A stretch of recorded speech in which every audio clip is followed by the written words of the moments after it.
እቺ ሻ እቺ ሹ እቺ ሺ ሆዳምነትህ የሰው ቤተሰቦች ጋር እንኳን እስክትደርስ ድረስ እና እሸቱን በተመለከተ እሸቱ ማምነው ሰው አይደለም።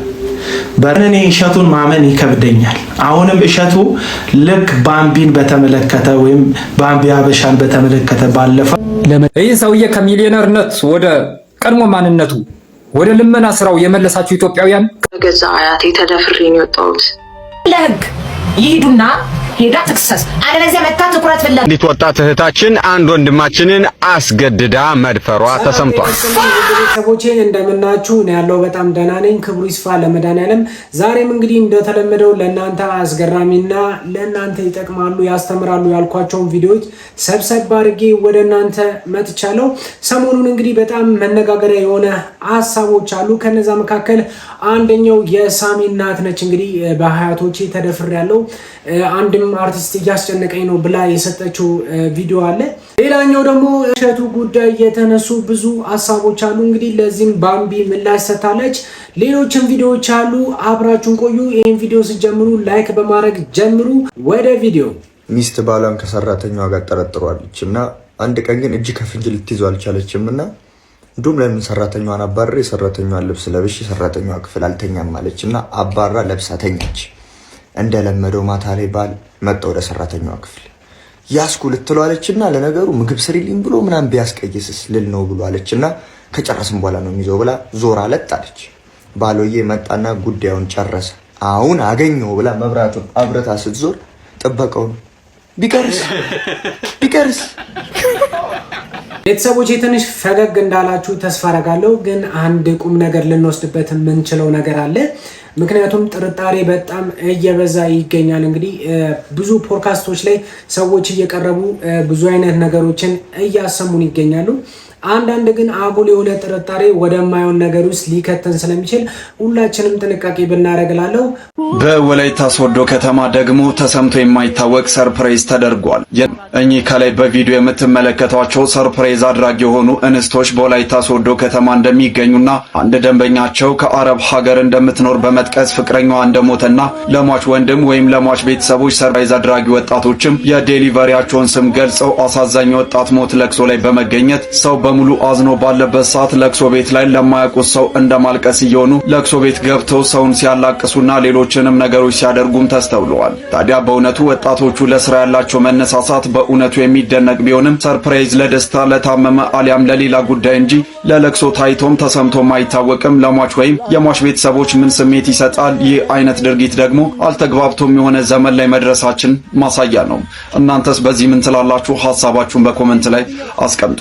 ሰላም ሜሪ ሰርፕራይዝ ዲሊቨሪዎች ነን ከወላይታ ሶዶ። ዛሬም እንግዲህ አንድ ከስተመር ከአረብ ሀገር ደውላ ቤታችን ለቅሶ አለ ፍቅረኛዬ አርፏል። እንኳን አብሮ ኖሮ ይቅርና የልጅ ፊት አንዴ እንኳን ያዩት ያባባ ያቀቴለም እንደ ቤተሰቦች በጣም የሚያሳዝንና የሚያሳፍር ቪዲዮ ነው። እንግዲህ በዚህ ዘመን ሰርፕራይዝ ምን እንደሆነ እንግዲህ የማያውቅ ሰው አለ ብዬ አላስብም። ምክንያቱም ያው ቲክቶክ፣ ዩቲዩብ አለ፣ የተለያዩ ሚዲያዎች አሉ። ሰርፕራይዝ ምን እንደሆነ በዛ መገመት እንችላለን የማናውቅ ሰዎች። ነገር ግን እነዚህ ሰዎች እንግዲህ ሰርፕራይዝ አድራጊዎች ናቸው።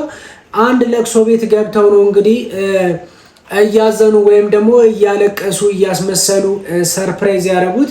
ሰርፕራይዝ ትርጉሙን አጥቷል። ቤተሰቦች እናንተ በዚህ ጉዳይ ላይ ምን አይነት ሀሳብ አላችሁ? ኮሜንት ላይ ጻፉልኝ። እንዲት ወጣት እህታችን አንድ ወንድማችንን አስገድዳ መድፈሯ ተሰምቷል። ወንድማችንን አስገድዳ መድፈሯ ተሰምቷል። ወሰደው እንዴ ነው የተወሰደው? ምንድነው መረጋጋው? አመት ሙሉ የጠበቀው ክብረ ንጽህና ድርጊቱን የፈጸመችው ወጣት ፍርድ ቤት ቀርባ በሰጠችው ቃል መሰረት እድሜ እየሄደ ስለሆነ ሳልወልድ እንዳላልፍ በማለት ነው ስትል ድርጊቱን መፈጸሟን ሙሉ በሙሉ አምናለች። እኔ ነገር ቀልድ አይደለም አለበት። እኛ ወንዶች በሴቶች ተገደን መደፈር የለብንም። እንዲት ወጣት እህታችን አንድ ወንድማችንን አስገድዳ መድፈሯ ተሰምቷል። ድርጊቱን የፈጸመችው ወጣት ፍርድ ቤት ቀርባ በሰጠችው ቃል መሰረት እድሜ እየሄደ ስለሆነ ሳልወልድ እንዳላልፍ በማለት ነው ስትል ድርጊቱን መፈጸሟን ሙሉ እንዴ ይሄ ነገር እየተደጋገመ ነው። እኛ ተሸማቀቅን እኮ ፈራን እኮ መውጣት። እንዴ እኛ አሁን ተደብቀን ያለ ነው። ሜክሲኮ አለ አይደል ድልድዩ፣ ከድልድዩ ዝቅ እንዳላችሁ ወፍጮ ቤቱ አለ አይደል፣ ከሱ ፊት ለፊት ማለት ነው። እዚህ የቤት ቁጥር 246 ተደብቀን ያለ ነው። ፈራን እኮ ወንፈተል ወንድ ልጅ ስለስራት በራችንን ዘግተን እየጠበቅናችሁ ነው። ተመጡና ሰዎች እንግዲህ ከሳቅና ከጨዋታው ባለፈ እንግዲህ እቺ ሴትዮ ተይዛ ስትጠየቅ ለምንድነው እንደዚህ አይነት ነገር ያረግሽው ተብላ ስትጠየቅ እድሜ በጣም ስለገፋ ልጅ መውለድ እፈልጋለሁ፣ ያንን ደግሞ የሚያሟላልኝ ሰው አላገኘውም፣ ስለዚህ ይህንን አድርጌያለሁ ስትል ነበረ። ይህ በጣም የሚያሳዝንና የሚያሳፍር ነገር ነው። ይሄ የወደፊቱ የዓለማችን እስር ቤት ነው። ወንጀል የሰራ ፍርደኛ ሙሉ የእስራት ጊዜውን ለ2 ደቂቃ ብቻ ታስሮ የሚወጣበት የዓለማችን አዲሱ የወደፊት እስር ቤት ነው። ኮግኒፋይ ይባላል። የወንጀል የፍትህ ስርዓቱን የሚቀይር አዲስ ሪቮሉሽን ነው። ኤአይ ጀነሬትድ የሆነ ሜሞሪ በመጠቀም ወደ እስረኛው ብሬን ውስጥ ኢምፕላንት ይደረጋል። ጥናቶች እንደሚሉት ከሆነ አሁን ያለው የእስር ሲስተም ችግር አለበት ይላል። ወንጀለኞችን እስር ቤት ማቆየት ብቻ እንድማሩና እንዲጸጸቱ አያደርጋቸውም። በዛ ላይ ለመንግስትም ከፍተኛ ወጪ አለው ይላል። የእድሜ ልክ እስራት የተፈረደበት አንድ ወንጀለኛ በህይወት እስካለ ድረስ ኢንሚሊየን ብር ያስፈልጋል። እነዚህን ችግሮች በመመልከት አንድ ሀሽ የሚባል ሳይንቲስት ኮግኒፋይ የሚባል ሀሳብ አመጣ። በመጀመሪያ ኢምፕላንት የሚደረገው ሚሞሪ የሆነ ፓርት ኦፍ ብሬን ላይ ታርጌት ይደረጋል። የሚሞሪው አይነት ደግሞ እንደሰራው ወንጀልና እንደ ፍርዱ ሁኔታ አጀስት የሚደረግ ሲሆን የሰራው ወንጀል ደግሞ ሰዎች ላይ ጥቃት ማድረስ ከሆነ ጥቃት የደረሰባቸው ሰዎች የተሰማቸውን ህመምና ስቃይ እሱም እንዲሰማው ተደርጎ አጀስት ይደረጋል። በወንጀለኛው አእምሮ ውስጥ የተለየ ሰዓት አቆጣጠር ነው የሚኖረው። በእውነተኛው 30 ሰከንድ የሆነው በእሱ አእምሮ ውስጥ ግን ልክ እንደ 10 ዓመት እንዲሰማው ይደረጋል። ያ ማለት ደግሞ 10 ዓመት ፍርዱን ጨርሶ የወጣ እስረኛና በኮግኒፋይ ኤአይ 30 ሰከንድ ውስጥ እስሩን ጨርሶ የወጣ እስረኛ እኩል የሆነ ስሜት ይኖራቸዋል። እኩል የሆነ የመጸጸትና ከስታቸው የመማር ስሜት ይኖራቸዋል ማለት ነው። ሳይንቲስቱ ሀሺም እንደሚለው ከሆነ ይሄ ወጪን ብቻ አይደለም የሚቆጥበው እስከዛሬ የነበረው እስር ቤት በጣም ኋላ ቀርና ከዘመኑ ጋር የማይሄድ ነው ይላል። እና ሰዎች ይሄ ነገር ጥሩ ነው ብላችሁ ታስባላችሁ ወይስ አሁን ያለው የፕሪዝን ሲስተም የተሻለ ነው? ቤተሰቦች እንግዲህ ይሄ በጣም አስገራሚ ቴክኖሎጂ ነው። እንግዲህ ዘመኑ በጣም እየተራቀቀና በጣም ብዙ ነገሮች እየተስፋፉ ይገኛሉ። እንግዲህ 20 ዓመት ከታሰረ እኩል 2 ደቂቃ እንግዲህ በኤአይ ውስጥ ወይም ደግሞ በዚህ ቴክኖሎጂ ውስጥ ገብታችሁ ከዛኛው እኩል ይሰማችኋል ማለት ነው። ይሄ በጣም አሪፍ ነገር ነው። ምክንያቱም ሰውየው እድሜውን እንዳይፈጅ ያደርጋልም እንደውም እንዲታረምም ያደርጋል። ይበል የሚያሰኝ ነው። ወደ ተግባር ደግሞ ቢመጣ አሪፍ ነው ብዬ አስባለሁ። ቤተሰቦች እናንተስ ምን አይነት ሀሳብ አስተያየት አላችሁ? እኔ ህይወት ሰልችቶኛል፣ እዚህ ምድር ላይ ባልኖር ደስ ይለኛል፣ ራሴን ማጥፋት ኃጢአት ባይሆን ኖሮ አደርገዋለሁ። ይህን ልብ የሚሰብር ንግግር የተናገረችው የምትመለከቷት ታዳጊ ናት። በውስጧ ያለውን ከባድ ስቃይና ህመም መቋቋም አቅቷት የተናገረችው ነው። ናፍሌት ትባላለች። አባትና እናቷ ተለያይተዋል። ሁለቱም የየራሳቸውን ህይወት መስርተው ጥለዋታል። በአሁኑ ሰዓት ምንም አይነት ዘመድ ሆነ ደጋፊ አጠገቧ የለም። የሰው ቤት ተጠግታ ብቻዋን እየታገለች ትኖራለች። በአሁኑ ሰዓት የ10ኛ ክፍል ተማሪ ስትሆን ትምህርቷን ለመቀጠል እንኳን የዕለት ምግብ አጣ እየተቸገረች ትገኛለች። ናፍሌት በብቸኝነትና በችግር እየደማች ነው። ትምህርቷን እንድትጨርስ የምግብ፣ የልብስ፣ ሌሎች ድጋፎችንና እገዛ ትፈልጋለች። ይህች እህታችን ብቻዋን እንዳትሆን ሁላችንም በምንችለው አቅም እንድረስላት። ይህ ቪዲዮ ለሚመለከቷቸው አካላትና ሊረዷት ለሚችሉ ደግ ሰዎች እንዲዳረስ ሼር አድርጉ። የምር ነው እግዚአብሔር ነው ይመት ይመር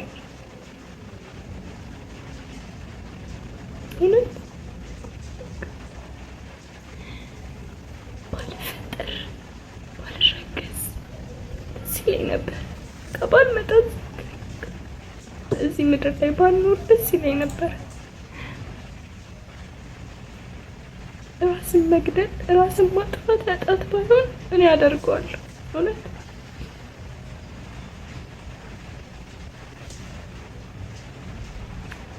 ረዳኝ ሰው ከሌለ የሚያግዘኝ ሰው ከሌለ በቃ አንቺ ላይ የሚፈርድ ሰው ከሆነ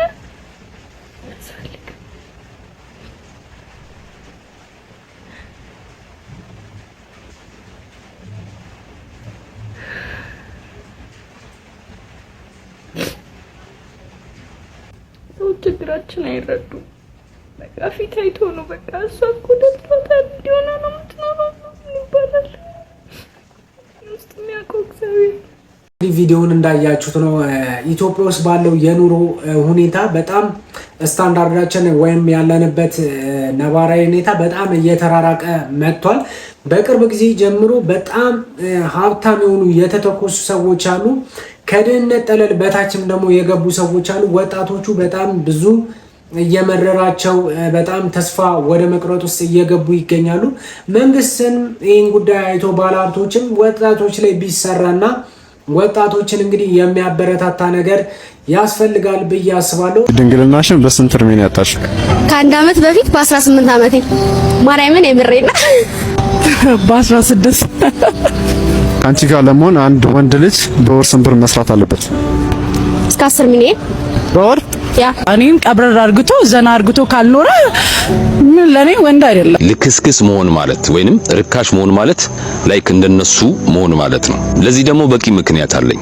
ልብ ብላችሁ ካዳመጣችኋቸው ድንግልናችሁን ወይንም ክብረ ንጽህናችሁን ያጣችሁት በስንት አመታችሁ ነው ሲባሉ አንገት የሚያስደፋ የሚያሳፍር ቢሆንም እነሱ ግን በኩራት አንገታቸውን ቀና አድርገው እየሳቁ በ16 እና በ18 አመታችን ነው ያጣነው አሉ። በነገራችን ላይ ያ እድሜያቸው ድንግልናቸውን ያጡበት ነው። ከዛ በኋላ አስቡት ከስንቱ ጋር እንደተጋደሙ። በጣም የገረመኝና ይህንን ቪዲዮ በዋነኝነት እንድሰራ ያደረገኝ ደግሞ ለሁለተኛው ጥያቄ የመለሱት መልስ ነው። አንድ ወንድ ከናንተ ጋር ለመሆን ምን ያህል የወር ገቢ ሊኖረው ይገባል ሲባሉ የመለሱትን መልስ ሰምታችኋል። አንዷ 10 ሚሊዮን አለች፣ አንዷ ደግሞ አንቀባሮ ካላኖረኝ ምን ወንድ ተባለ አለች። እነዚህ ልጆች ድንግል ሆነው ወይንም ክብረ ንጽህናቸውን ጠብቀው ከማንም ጋር ሳይጋደሙ ሳይልከሰከሱ እንደዛ አይነት ወንድ ቢመኙ አይገርመኝም። ነገር ግን ከ16 እና ከ18 አመታቸው ጀምሮ ከማንም ጋር እየተጋደሙ ኖረው መጨረሻ ላይ ግን የተመኙት ሚሊዮነር በጣም እነሱን አንቀባሮ የሚያኖር ወንድ መሆኑ ነው በጣም ያናደደኝ። ስለዚህ የምትመኙትን ነገር ለማግኘት ቀድማችሁ እኔ ማን ነኝ ብላችሁ ራሳችሁን አንዳንድ ሴቶች ቼክ አድርጉ። ማንም ገንዘብና ሀብት ስላለው እንደፈለገ እንዲጫወትባችሁ የማትፈቅዱ ክብራችሁን ጠብቃችሁ የምትኖሩ ሴቶች ደግሞ በዚህ አጋጣሚ ለእናንተ ትልቅ ክብር አለኝ። ይህንን ቪዲዮ አድርሱልኝ። አመሰግናለሁ። ሰዎች እንግዲህ እዛ ጋር ኑሮ መሮኛል ብላ ወይም ደግሞ ያለው ነገር መሮኛል ብላ እያለቀሰች ያለች ሴት አለች፣ በጣም ምስኪን። እዚህ ጋር ደግሞ ወጥተው አደባባይ ላይ ድንግልናዬን በ16 አመቴ ነው ያጣሁት፣ በ18 በ21 አመቴ ነው ያጣሁት ብለው እንደ ጀብድ ነው እየተወራ የሚገኘው። ያውሩ፣ ምንም ችግር የለውም። ግን ደግሞ ለነገ ህይወታቸው አያስቡም ወይ እነዚህ ሰዎች ብዬ ነው ማሰበው። ምክንያቱም ነገ ይህን ቪዲዮ የሚያይ አንድ ወንድ እንደዚህ አይነት ሴት ይፈልጋል ብዬ አላስብም። እኔ በግሌ ብዙ ወንዶች የሚስማሙበት ሀሳብ ነው።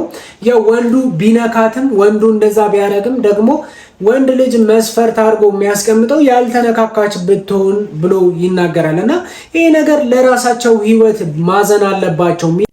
ለኔም አለ ቤዛ ልከርት ያው የደረሰች ትልቅ ልጅ አለች፣ 12 አመት ልጅ አይገርምሽም? ነረ በእናትሽ አለ ህግ ይሄዱና ሄዳ ትክሰስ። አለበለዚያ መታ ትኩረት ፍለጋ ነው። በቃ ትኩረት ፍለጋ ነው። መቼ ማለት ነው። በቃ አታሳምነኝ። ከንግግሯ የተረዳሁት ያንን ምንም አታሳምነኝ። ህግ አለ፣ ህግ ጋር ቤት መርሰስ መረጃ ማስረጃ ነው የሚያስፈልገው። መረጃ ደግሞ ማስረጃ ከሌለሽ ዝም ነው ማለት ነው። አለቀ። መረጃ ማስረጃ ከሌለሽ ደግሞ የህግ አካላትን አማካሽ እጅ ከፉ ማስያዝ ትችላለሽ። እጅ ከፉ ትችላለች። አለቀ። መረጃ የሚያጠፋፋባት ከሆነ የምታልበሰብስ ከሆነ ሌላ ነገር ከነበራቸው በመሀል ነገር ተፈጥሮ ከሆነ ይሄ ነገር የተፈጠረው ያን ሰው በእልህ ተነሳስቶ እሷ ምን ውስጥ ገብታ እንደዚህ አይነት ኬዝ ውስጥ ገብተው ከሆነ እሱ ነው ከባዱ። በገዛ አያቴ ተደፍሬ ነው የወጣሁት። እቺ ልጅ እንግዲህ እንደምታዩት በራሷ ቲክቶክ ገጽ ላይ ነው ትናንትና አንድ በጣም ታዋቂ የሆነ ሰው ጾታዊ ጥቃትና በልጄ እያስፈራራኝ ነው ምናምን ስለሆነ አንድ በመወደውና በማምና ጓደኛዬ ነው የነገር ሊፖስት ያደረኩት ያ ነገር ከተፖስተ ደህና አይደለም የሚል ነገር ነው ይዘቱ። እሱ ብቻ አይደለም። ከዛ በኋላ ምን ትላለች? ሴፉ የሬዲዮ ጣቢያ ላይ ደግሞ ትደውልና ደግሞ አያቴም ደፍሮኝ ነበር ምናምን ትላለች። ከዛ ፊት ደግሞ ቃና ቴሌቪዥን ላይ ደግሞ አይቻለሁ። ቃና ላይ ደግሞ ሄዳ ባሏ የልጇ አባት እንዴት ጥሏት እንደደባትና እንዴት ሰቃይታ እንዳለፈች ነው የሚናገረው። እኔ በጣም የሚገርመኝ ነገር አሁን ላይ የምጠራጠረው ነገር ምንድነው? ሰውየው ራሱ እያስፈራሽው እንዳይሆን ነው የምልሽ። ሰውየው ራሱ እያስፈራሽው እንዳይሆን ሆን ብለሽ የሆነ ቪዲዮ ይዘሽበታል። ሰውየው ታዋቂ ነው ምናምን ነገር በቃ እንጂ አንቺ አያትሽ ደፍሮሽ ባልሽ ልጅ ጥሎብሽ ሄዶ አሁን ወንድ ደግሞ አስፈራርቶሽ ደግሞ በሚቀጥለው አመት 29 አመት ነው ምናምን ነገር መጣፍ ይሸጣል ብለሻል። እና ሁለት ነገር ነው፣ ወይ መጣፉን ይሸጥልሽ ነው፣ ሲቀጥል ደግሞ የትኛው ውበትሽ ነው የዚህኛው እንደዚህ አያትሽ ባልሽ የሆነ ታዋቂ ሰው ምናምን የሚረባረቡብሽ አንድ እኮ ብቻው አያጨበጭብም፣ የሆነ ችግር አለብሽ ማለት ነው። እኔ የሚታየኝ እንደዛ ነው። ስለዚህ የቤተሰባዊ መስተጋብር አታፍርሺ።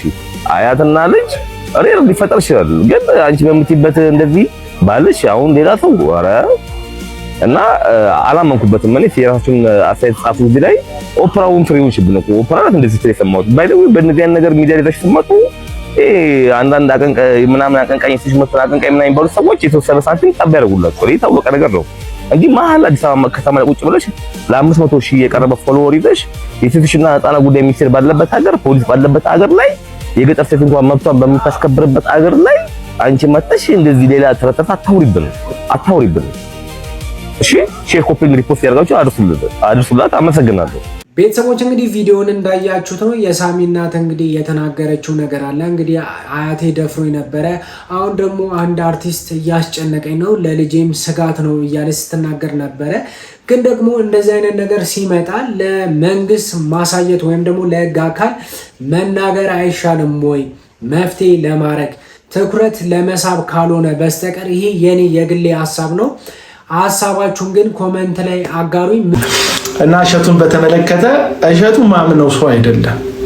በእርግጥ ማንም ሰው ከሰርኩኝ ወደቅኩኝ ሲል በተለይ መክሰርን መውደቅን እንደሚያቅሰው እንደዚህ የሚል የድፍረት ቃል መናገር አልፈልግም፣ ክፉም መናገር አልፈልግም። እሸቱም ላይ ሆነ ማንም ሰው ወደቅኩኝ ደከምኩኝ፣ በተለይ ቢዝነስ ጀምሮ። ምክንያቱም አሁን በዚህ ሰዓት ላይ ኢትዮጵያ ውስጥ በተለይ አዲስ አበባ አካባቢ ላይ ያሉ ቢዝነሶች አንዳንድ ሰዎች እየመጣ ያለውን ለውጥ ምናምን ነገርን ስላልተቋቋሙት ከኑሮ ውድነቱም ጋር ተያይዞ ብዙ ሰዎች ሰርቫይቭ ማድረግ ስላልቻሉ በጣም ብዙ ሰዎች የንግድ ፍቃዳቸውን እየመለሱ ነው፣ ሱቃቸውን እየዘጉ ነው፣ እየከሰሩ ነው ያሉት። እንደ ኮንቴንት ራሱ እዚህ ቲክቶክ ላይ ቢሮ የሚሸጥ ሰውዬ ኮንቴንት አላያችሁ? ሙሉ ከነ ቢሮ እቃ። በዚህ አጋጣሚ ስቱዲዮ መግዛት የሚፈልግ ሰው ካለ ያለውን ነገር ምናምን ስቱዲዮ መግዛት የሚፈልግ ካለ እኔ ስቱዲዮ የመሸጥ ሀሳብ አለኝ። መስቀል ሚዲያን ስቱዲዮ የትኛውን ቤተ እምነት ልትሆኑ ትችላላችሁ። እኛ ከፍለን መቀጠል እንችላለን።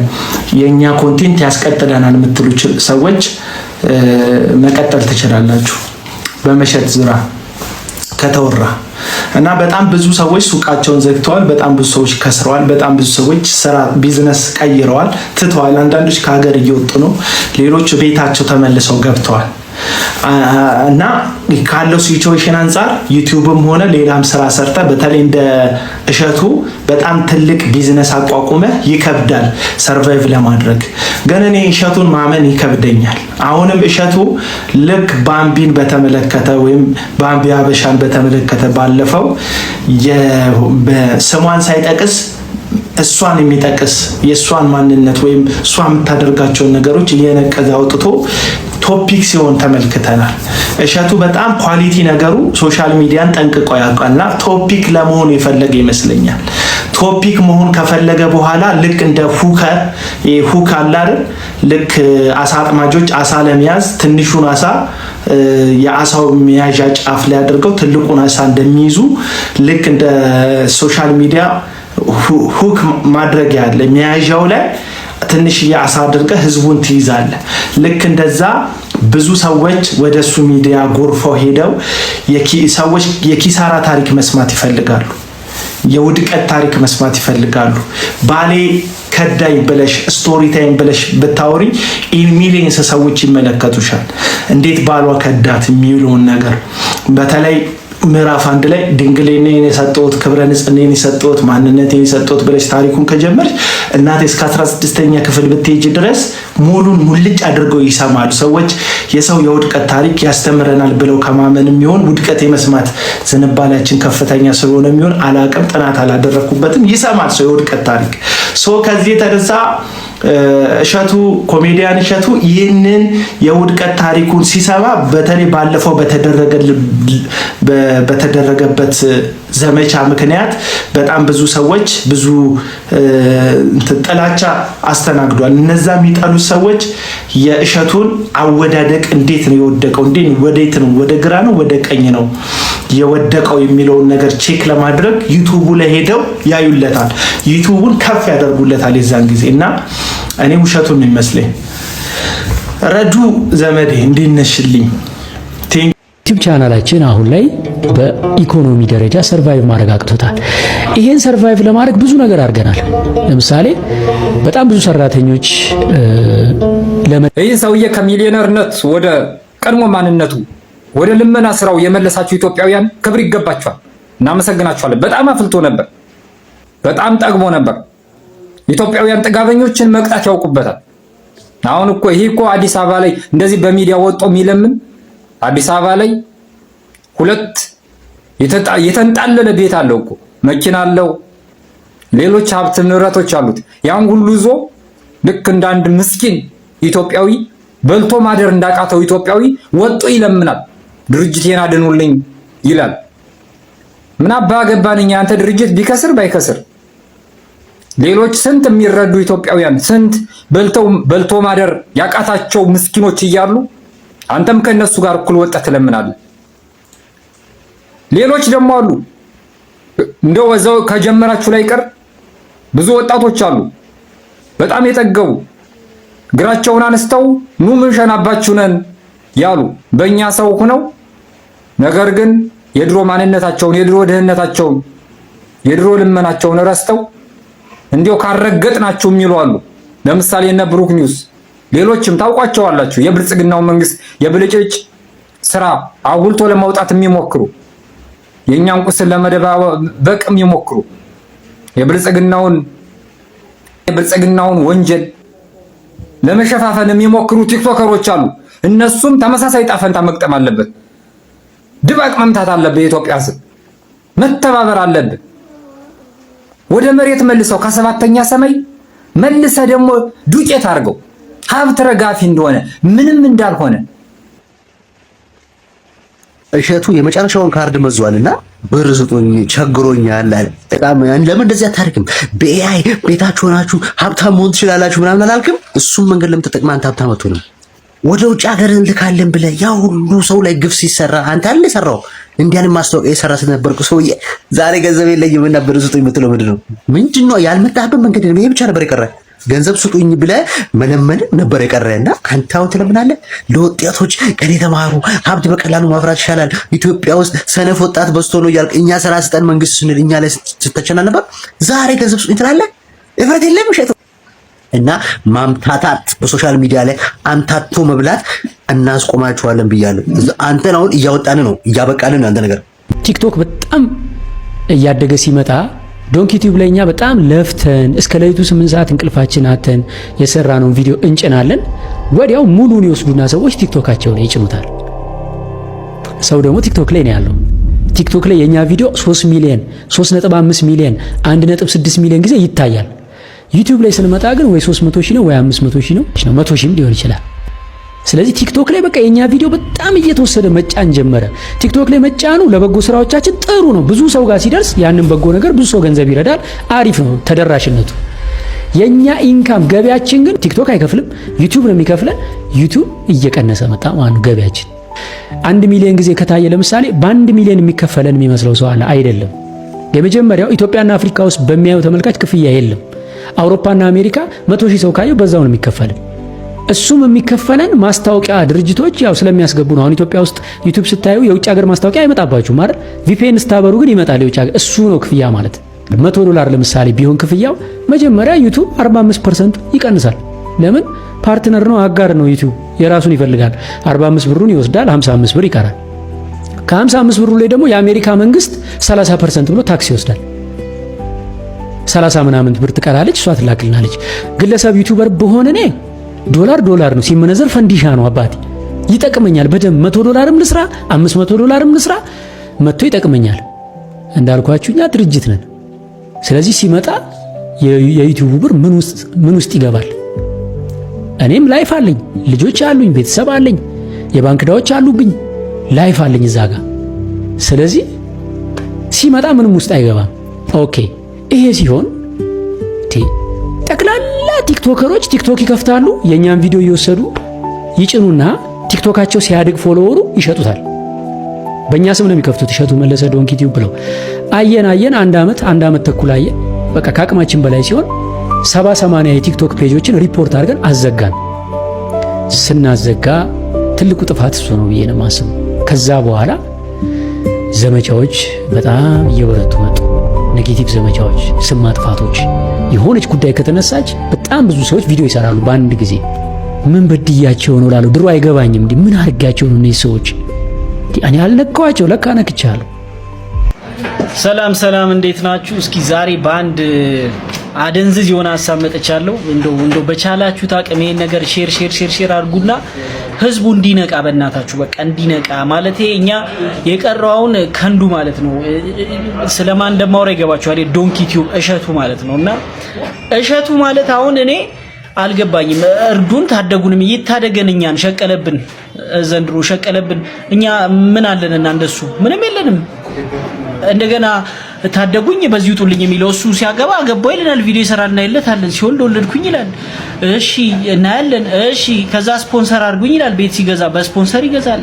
ፈርኒቸር እንኳን ካቅሙ የሆነ ወንበር አይቀይርም። እስኪ አቅም ያላችሁ የፈርኒቸር እንትኖች ስፖንሰር አድርጉኝ። ያንተ ብሬት ነው የሚደርሰው፣ ያንተ ብሬት ነው የሚገባው። እርዳታ እኮ ሰውን እኮ አቅርበህ እኮ እርዳታ እኮ አስለቅሰህ እኮ ከኪስ 10 ብር ሰጥተህ እናንተ ምርዱ አትልም። እናንተ ብቻ እርዱ ነው የምትለን። ረዳን በቃን። ጫካ ገባለሁ ያልከኝ ዛሬ 2 ዓመት ግባ ከቻልክ 4000 ካሬ ሜትር ተቀበለህ እኮ ገዝተህ አይደለም እኮ በሚዲያ እኮ ሽፋን ነው የተቀበልከው። ጭራሽ ዶዘር ደግሞ ስፖንሰር አድርጉኝ ልጥረግ ትላለህ። ለልጅ እኮ አሳዳጊ እኮ አንተ እኮ ለልጅ ሞግዚት ማለት ነው ማሰልጠኛ ከፍታለሁ ያልክ ጀግና ነህ። ከንዱ ማለት ነው የቀረህ አንተ እኮ። እንደው በጌታ አድርሱልኝ። ቤተሰቦች እንግዲህ እሸቱ ካነሳው ሐሳብ አንፃር እንግዲህ ብዙ ሰዎች ይሄንን የመሳሰሉ ሐሳቦችን ሰጥተዋል። አንዳንዶቹ ደግፈውታል፣ አንዳንዶቹ ደግሞ ልክ አይደለም እያሉ ተናግረውታል። ያው ልክ አይደለም የሚሉት ሰዎች እንግዲህ በብዙ ነገር አንፃር ያው ከዚህ በፊት የማይሆኑ ልጆችን እያቀረበ ፖለቲካ እንዲናገሩ ወይም ደግሞ የማይሆን ነገር እንዲያስተምሩ ያደርጋል። የራሱን ልጅ ግን የራሱን እንኳን ዩቲዩብ አያሳያቸውም እያሉ ሲያነሱ ነበረ። በቅርብ ደግሞ በባምቢ አበሻና እንግዲህ በገዳሙ ላይ ያደረገው ነገር አለ። ከዚህ አንፃር እንግዲህ ሰዎች ያው የሱን ዩቲዩብ ላያዩ ይችላሉ። ከዛ አንፃር ነው ይህንን ነገር የተናገረው እርዱኝ እያለ ያለው። ነገር ግን እስቲ ባምቢ አበሻ ደግሞ ምን ብላለች? ቪዲዮውን አይተን እንመለስ። ወዳምነትህ የሰው ቤተሰቦች ጋር እንኳን ስትደርስ ድረስ ገፋክ። በዝሙት ቀስቃሽ ዳንሶቿ የምትታወቅ በዝሙት ቢያልፍልኝ እናንተ ምን ቸገራችሁ የምትል ከባለ ሀብት ጋር የመተኛት እድሉን ባገኝ አይኔን አላሽም ያለች መግለጫ የምትሰጥ ወዳምነትህ ከቤተ ክርስቲያን አልፎ ከአረጋውያን መውሰድ አንሶ ማለት ነው እኔ ጋር መተህ ብር እስክትሰራ ድረስ ገፋ። ቁጭ ብላ እንዳደገች በይፋ የምትናገር ሴት ለአንድ ድርጅት ሳይሆን ለአንድ ገዳም ማስታወቂያ ሰርተዋት ማየቴ እንዴት ያስደነገጠኝ። እኔ ባለ ሀብት ፈልጋለሁ አልኩ እንጂ ገንዘብን ያነገስከው ከኔ በላይ እኮ አንተ ነህ እዚህ ጋር እኮ እየታየህ ያለኸው። ኦፍ ኮርስ እኔ ባለ ሀብት ፈልጋለሁ ማለት ለምን እንደሚያስ እንዴ ወንዶቻችን እኮ ጨዋ ቤት ያሳደጋት ማንንም ያልነካት እንፈልጋለን ሲሉ ማንንም አይናገራቸውም። እኔ ደግሞ እግዚአብሔር ይመስገን ብዙ በዚህ ሰዓት እግዚአብሔር ብዙ ነገር አድርጎልኝ ጥሩ ደረጃ ላይ ያለው ልጅ ስለሆንኩኝ ኦብቪየስሊ ከኔ የተሻለ ሰው ነው የምፈልገው። ምንድነው እሱ ችግሩ? እንደዚህ ያናደደኝ እምላችሁ በኃጢአት እንደምበልጣት ቅንጣት ታክል አልጠራጠርም። ነገር ግን በአደባባይ ኃጢአትን በመስበክ አዋርድ ያላትን ሴት የገዳም ማስታወቂያ ስትሰራ ማየት ለታዳጊ ልጆች ምንም ያክል የቆሸሸ ስብዕና ቢኖራችሁ ቤተክርስቲያን በእናንተ ትወከላለች የሚል ግንዛቤ ይፈጥራል። እንግዲህ የዚህችን ልጅ ግብር ልክ አይደለም ብሎ ማውገዝ መጀመሪያ ከአባቶች ይጠበቅ ነው። ጭራሽ በብልግናሽ ከሚያደንቁሽ ተከታዮችሽ ገንዘብ ለምኝልን ብሎ መሾፍ በኃጢአት ያፈራችሁትም ገንዘብ ቢሆን እግዚአብሔር ይቀበልላችኋል የሚል የተሳሳተ መልእክት አለ። የዘንድሮ ቲክቶከሮች ደግሞ ሌላ ጉዳ መጡ። ማታ ጭፈራ ቤት ባደሩበት ልብስ የክለቡን ላብ እንኳን ሳይታጠቡ ጧት ቤተክርስቲያን ሄደው የምስጋና ቪዲዮ ይለቁልናል። አስቡት፣ ባጠገባቸው ስታልፉ የሺሻና የዕጣን ሽታ ተደባልቆ ነው የሚሸተው። ነገ እኮ ልጅ አድጋ እኮ አንድ ቦዘኔ ወይ ሱሰኛ ይዛ ይሄንን ነው ማገባው ብትልህ ወይ ደግሞ ወንድ ልጅ ከሆነ ያለህ እኔ አላውቅም ይሄን ነው ማገባት ብትልህ እኮ ሸትረውም እኮ ለልጅህ እኮ የተሻለ ነገር እኮ ነው የምትፈልገው። አንተም ብትሆን እኮ ለልጅህ እኮ የተሻለ ነገር እኮ ነው የምትፈልገው። ለልጅህ እኮ ድልት ብሎ እንዲኖር ነው እንጂ የምትፈልገው ከማይሆን ሰው ጋር እኮ እንዲሆን እኮ አታረገውም እኮ። ለምንድን ነው የደነቀ? በጣም ምኑን የደነቀ? አንዳንድ ስክሮል ስታረጉ አንዱ ቪዲዮ ላይ ነይ ማታ ማታ እያሉ ውስኪ ሲራጩ አድረው ስዋይፕ ስታረጉት ቀጣዩ ቪዲዮ ላይ አውደ ምሕረት ላይ ጸበል ሲረጩ ታያላችሁ። የምንገርመው እኛ ነን።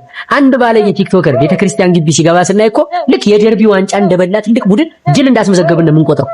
ሰውነቴ ከተወደደ ፈጣሪ ነው የሰጠኝ እንዴ! ፈጣሪ የሰጠኝ ሰውነት ነው። በሰውነቴ ልሳቀቅ አይገባኝም። እግዚአብሔር አምላክ የሰጠኝ ሰውነት ነው። ሲጀመር እዚህ ሀገር እኮ ነው ሰውነት አለሽ ተብሎ የሚሳቀቅም ሰው የሚናገረው እንጂ ሌላ ቦታ እንደውም በጣም በቃ ያደንቃሉ። ምን ይላሉ? እኛ ሀገር ነው እንደዚህ አይነት ነገር ያለው አይደለ እንዴ? ከተቸገሩት እኩል እያመቻቸ ኮሚሽንህን እየሰራክ አንተ ለኔ ስለ ጌታ ልትነግረኝ ነው? እኔ እኮ የምሰራትን የማገኛትን አካፍላለሁ። አየክ ቲክቶክ ላይ መጥተው እንደዚህ ተቸገርኩ ለሚሉኝ እህት ወንድሞቼ ሳልሰስት አካፍላለሁ። አንተ ግን ከተቸገረው ላይ ትካፈላለህ። ይሄ ነው ልዩነታችን። ታዲያ ፈጣሪ ከማን ጋር ነው የኔ ጌታ?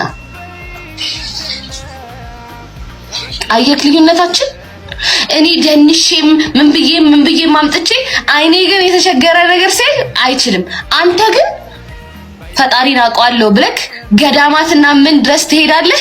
ከገዳማውያኑ እኩል ወስደህ ትወጣለህ። ስለዚህ ለመቅለልም ከተፈለገ በጣም የምትቀለው አንተ ነህ። ክብርህን ብትጠብቅ ይሻልሃል። እመቤቴን የምሬን ነው። እኔ እኮ ከቀጥሎ ማስታወቂያ መኖር ሳይ በጣም ነው ያፈርኩት። ለማስታወቂያ ብለህ እኔን ትጠቀመኛለህ? አታፍርም? ትልቅ ሰው አይደለህ? የወለድክ አንተ እኮ ገበና ማርያም ከእናቴ ጋር እኮ ነው የምታስቀድሰው። ማርያም ከእናቴ ጋር ነው የምታስቀድሰው። ግን አንተ 2.8 ሚሊዮን አይደል አይገስ ሰው ይዘህ በጣም ክብር ያለ ሰው ልትሆን ይገባህ ነበር። እቺ ሹ እቺ ሺ ሲል I'll show you አለ። እኔ አላልኩም መድኃኒዓለም ያለው I'll show you አለና በቀን በውበት ላይ ውበት እኔ ሀና ስሰደብ ከፍታ የሆነ የፕሮቴስታንት መምህር ምንድን ነው የሚባለው? የፕሮቴስታንት መምህር አሁን በእኛ ቄስ ነው የሚባለው። ምንድን ጠፋብኝ ስሙ። ቄሳ ፓስተር